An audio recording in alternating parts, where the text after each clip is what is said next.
Bismillahirrahmanirrahim. Assalamu alaikum. Dear students, welcome to the platform of Noor School and College Mansehra for online class of physics grade 11. Dear students, today we are going to discuss the transverse stationary waves in a string. आज के topics में dear students हमारा जो concept है वो stationery waves के बारे में है। सबसे पहले हम स्टेशनरी वेव्स को कंसिडर करते हैं कि ये स्टेशनरी वेव्स क्या होती हैं। देखें स्टूडेंट्स, हम जानते हैं कि जब भी अगर आप किसी धागे को दो एंड्स पर मजबूती से बांध लें और उनको दरमियान से अगर आप प्लग करें तो आपको इस तरह का एक लूप या दायरा नज़र आता है। इसको स्टैंडिंग वेव कहते हैं। अब ये प्रोड्यूस किस तरह होता है, इसके प्रोडक्शन की लॉजिक ये है, जिस वक्त हम इस धागे को, ये धागा यूं इस तरह स्ट्रेट होता है, जब हम इसको मिडिल से या किसी भी पॉइंट से प्लग करते हैं, उसको छेड़ते हैं, जब उसको हम क्लिक करेंगे तो जो आधी वेव्स प्रोड्यूस होंगी वो दाएं तरफ जाएंगी, आधी वेव्स बाएं तरफ। तो राइट और लेफ्ट इन किनारों से वो वेव्स रिफ्लेक्ट होकर आती हैं। जब दोनों वेव्स रिफ्लेक्ट होकर एक दूसरे के अपोजिट डायरेक्शन में आकर एक दूसरे से इंटरफेयर होती हैं, मिलती हैं, कंबाइन होती हैं, तो हमारे पास इस तरह के दायरे बन जाते हैं। तो वेव्स की कम्बिनेशन से इस तरह के जो दायरे होते हैं तो उनको दायरों को लूप्स कहते हैं और ये स्टैंडिंग वेव्स होती हैं। ये स्टैंडिंग वेव्स इसी वजह से कहलाती हैं कि ये सिर्फ इन दो किनारों के बीच में ही जो है वो राइट लेफ्ट मूव करती रहती हैं। ओके, तो सबसे पहले ये तो हमने स्टेशनरी वेव्स को डिस्कस किया कि स्टेशनरी वेव्स उस वक्त प्रोड्यूस होती हैं जब दो इक्वल फ्रीक्वेंसी की वेव्स अपोजिट डायरेक्शन में एक दूसरे के साथ इंटरफेयर होती हैं। तो stationary waves are formed when two waves of equal frequency meet each other in opposite direction, they produce stationary waves. तो आज का टॉपिक इसी चीज़ के बारे में है। देखें, when a stretched string is plucked, ये किसी स्ट्रेच स्ट्रिंग को आप कंसिडर करें, जब इसको प्लग किया जाता है, प्लग का मतलब उसको पकड़ के यूं छेड़ा जाता है, क्लिक किया जाता है।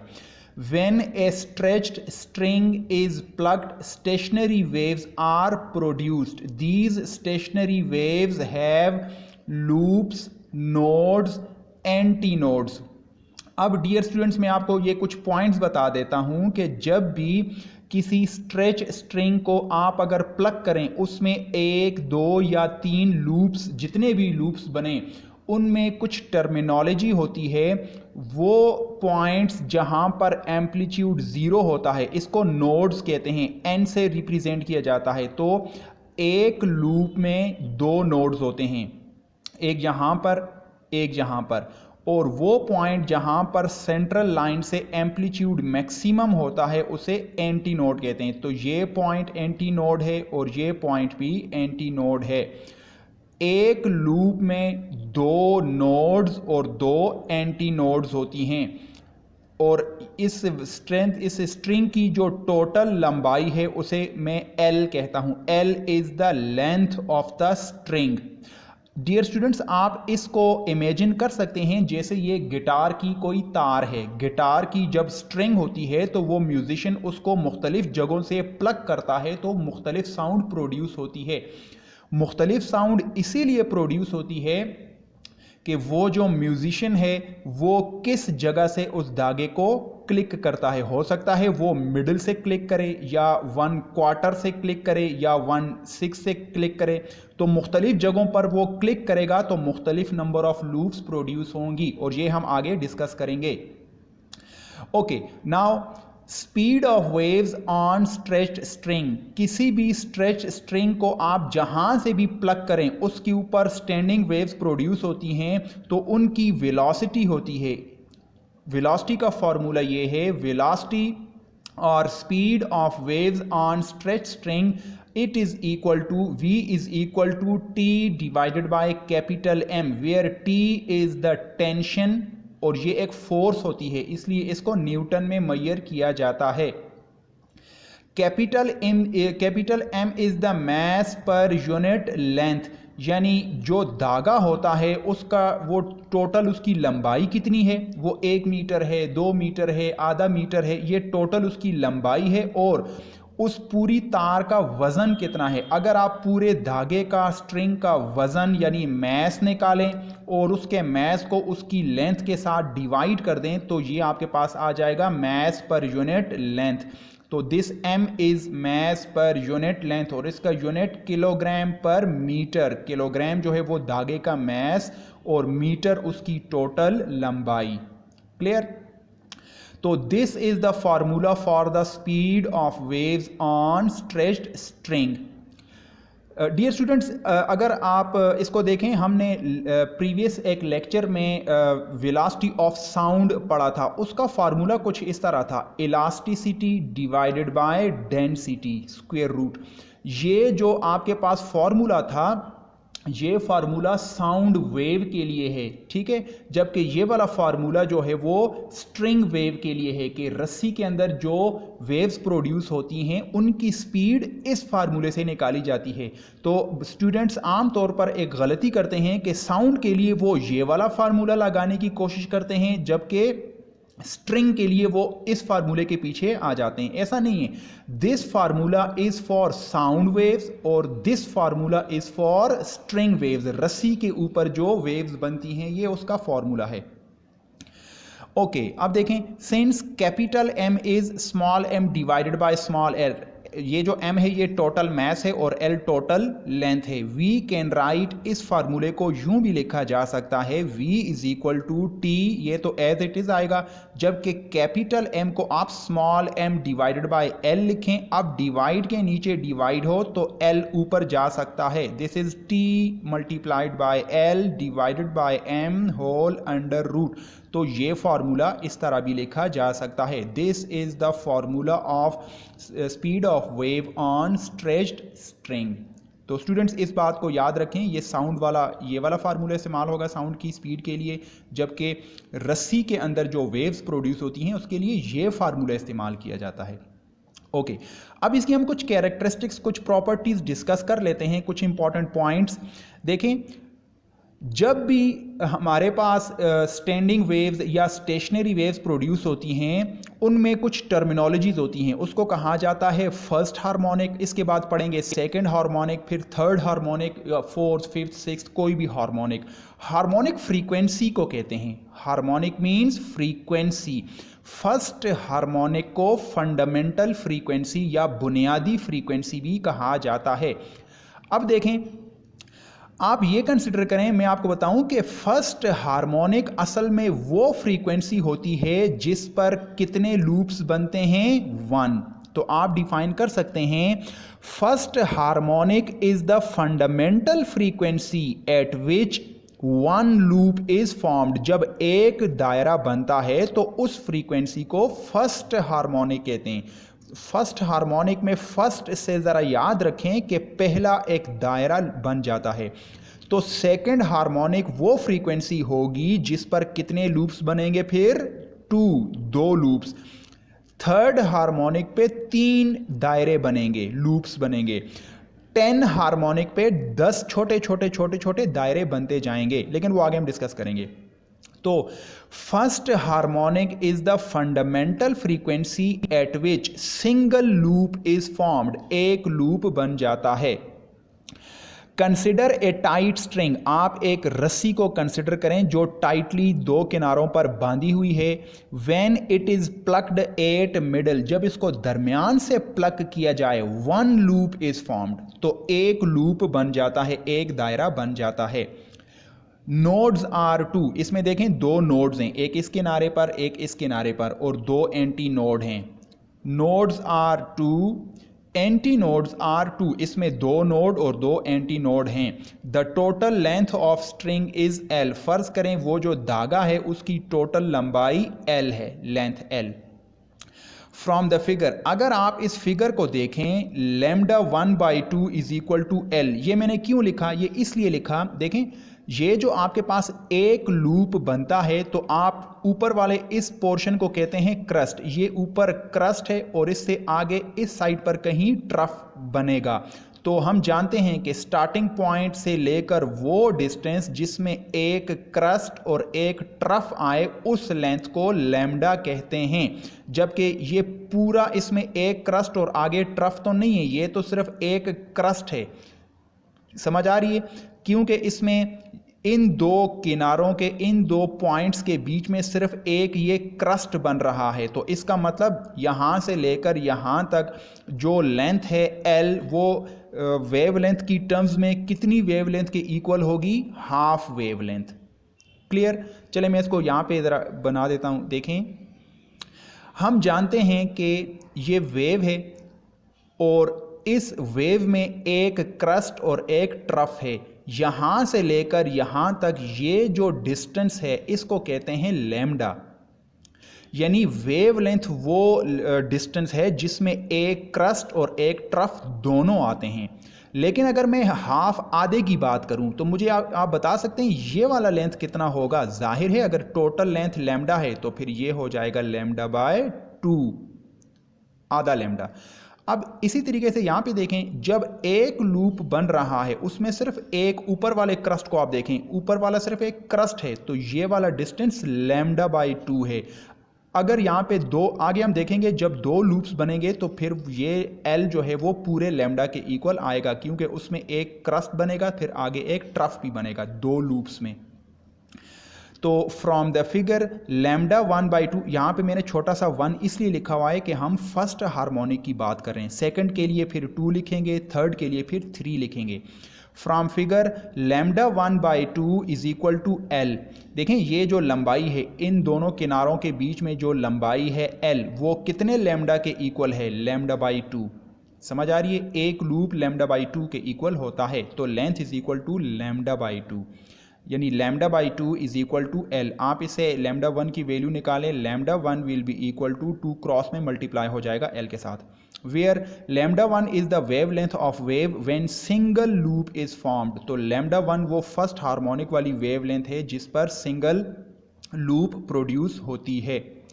तो ये हमारे पास फर्स्ट हार्मोनिक है। अब मज़ीद इसके अंदर कुछ कैलकुलेशंस करेंगे। Now using the formula of frequency, हम जानते हैं कि फ्रीक्वेंसी का formula F is equal to V by lambda होता है, स्पीड डिवाइडेड बाय वेवलेंथ। हम फर्स्ट हार्मोनिक की बात कर रहे हैं। फॉर फर्स्ट हार्मोनिक फ्रीक्वेंसी के साथ छोटा सा 1 लिख दें, यानी कि ये वो फ्रीक्वेंसी है जिस पर कितनी लूप्स बन रही हैं? 1। तो F1 is equal to V divided by lambda. हम 1 की बात कर रहे हैं तो F और लैम्डा दोनों के साथ 1 लगा दें, क्योंकि हम फर्स्ट हार्मोनिक की बात कर रहे हैं। अगर सेकंड हार्मोनिक होता तो फिर F2 लैम्डा 2, थर्ड के लिए F3 लैम्डा 3, nth के लिए Fn लैम्डा n। तो फर्स्ट हार्मोनिक के लिए F1 is equal to V by lambda 1, put value of lambda 1। अभी उसी लैम्डा 1 की वैल्यू जो हमने फाइंड की है वो 2L है, तो वो इसमें पुट करें। F1 is equal to V by 2L। अब हम जानते हैं कि what is this V is the velocity, और वेलोसिटी का फार्मूला है TL बाय m। तो ये वैल्यू पुट करें, तो 1/2L मैंने अलग लिखा और वेलोसिटी की जगह पे TL bye m under the root. ये वो फर्स्ट हार्मोनिक यानी पहली फ्रीक्वेंसी है जिस पर एक लूप बनेगी, ये उसका फॉर्मूला है। This is first harmonic eight which single loop is formed.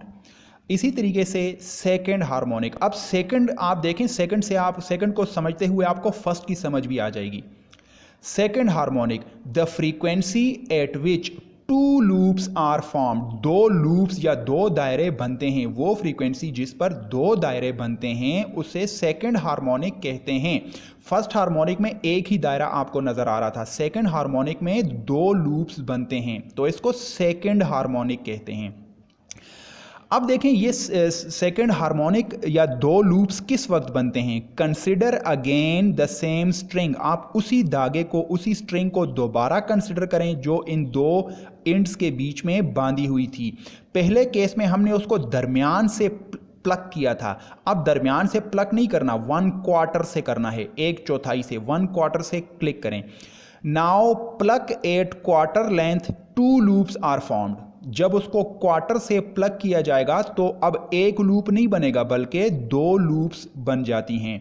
अब उसमें कितने नोड्स हैं? 1 2 3, 3 नोड्स और एंटी नोड, एक यहाँ पे एक यहाँ पे, 2 हो गए और 2 ये वाले 4, 4 anti nodes and 3 nodes are there. Similarly from the figure in this case lambda 2 is equal to L। अब आप देख सकते हैं कि वो रस्सी की जो ओरिजिनल लेंथ थी वो थी L। अब इसमें जब दो लूप्स बनेंगे तो ये देखें, ये एक का क्रस्ट और आगे उसी का ट्रफ, तो हम जानते हैं कि वो लेंथ जिसमें एक क्रस्ट और एक ट्रफ आए उसे लैम्डा कहते हैं।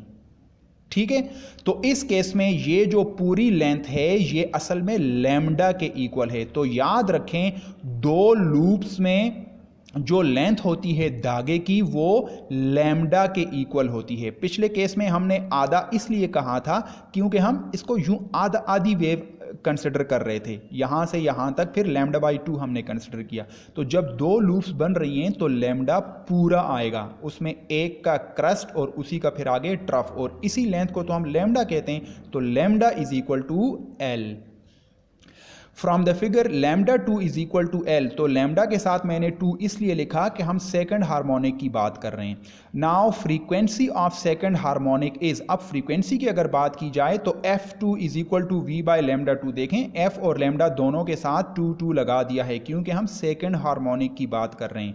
तो इसी तरीके से अब लैम्डा किसके इक्वल है? L। तो लैम्डा 2 की जगह पे L पुट करें तो ये हो जाएगा V बाय L।